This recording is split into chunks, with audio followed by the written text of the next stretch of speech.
हरे कृष्णा। आप सभी का स्वागत है दिव्य दीक्षा चैनल पर और आप सभी को इंदिरा एकादशी की ढेरों शुभकामनाएं।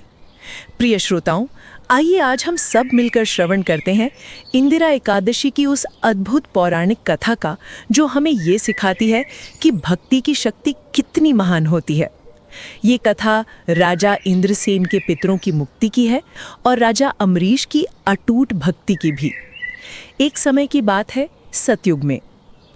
एक बार भगवान श्री कृष्ण की भक्ति में लीन होकर अर्जुन ने उनसे पूछा, हे प्रभु, कृपा करके मुझे आश्विन माह की कृष्ण पक्ष की एकादशी की कथा सुनाइए।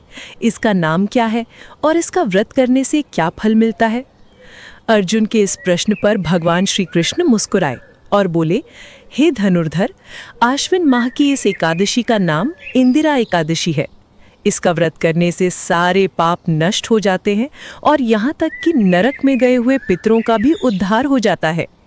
और फिर भगवान ने राजा इंद्रसेन की कथा सुनाई।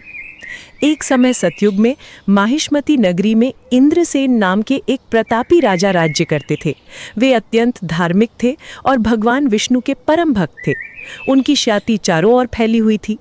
एक दिन जब राजा अपने दरबार में बैठे थे, तभी देवर्षि नारद आकाश मार्ग से वहां पधारे। राजा ने नारद मुनि का पूरी श्रद्धा से स्वागत किया और उनसे उनके आने का कारण पूछा। तब नारद मुनि ने बताया, हे राजन, मैं ब्रह्मलोक से यमलोक गया था, जहां मैंने यमराज की सभा में तुम्हारे पिताजी को देखा था।